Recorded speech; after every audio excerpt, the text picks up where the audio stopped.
Добро пожаловать в мой канал.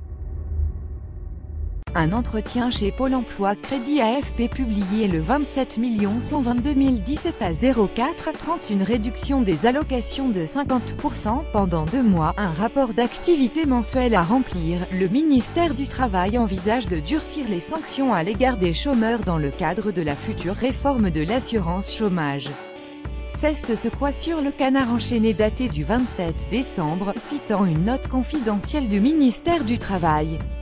Selon la note citée par l'hebdomadaire satirique, une recherche insuffisante, un refus de formation ou un refus de 2 offres d'emploi jugées raisonnables entraînerait une réduction des allocations de 50% pendant 2 mois. En cas de récidive, elle serait supprimée pour une durée de 2 mois. En outre, chaque demandeur d'emploi pourrait remplir un rapport d'activité mensuel, listant l'ensemble des démarches effectuées pour favoriser son retour à l'emploi, selon cette note rédigée par Antoine Fouché, directeur de cabinet de la ministre du Travail, Muriel Pénicaud, et ancien cadre du MEDEF.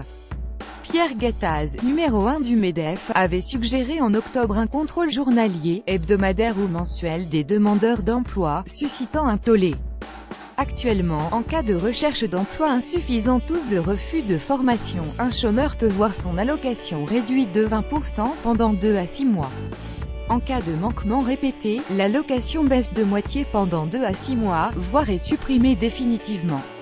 En cas de refus à 2 reprises d'une offre raisonnable d'emploi, l'allocation est suspendue pendant 2 mois. Si le refus se répète, elle peut être supprimée pendant 2 à 6 mois, voire définitivement. Une réforme du barème et des modalités de sanction. La négociation sur la réforme de l'assurance chômage doit débuter le 11 janvier et s'achever mi-février. Les partenaires sociaux prévoient de négocier, entre autres, les modalités du contrôle des chômeurs, un sujet sur lequel le gouvernement souhaitait initialement garder la main. Dans le document d'orientation envoyé mi-décembre aux syndicats et au patronat pour cadrer la négociation, le ministère du Travail explique qu'il proposera une réforme du barème et des modalités de sanction dans les semaines qui viennent. Cette réforme permettra de moderniser les règles relatives à la proposition d'une offre raisonnable d'emploi. Elle sera génératrice d'une meilleure application des règles et d'un accompagnement plus efficace des demandeurs d'emploi, souligne la note.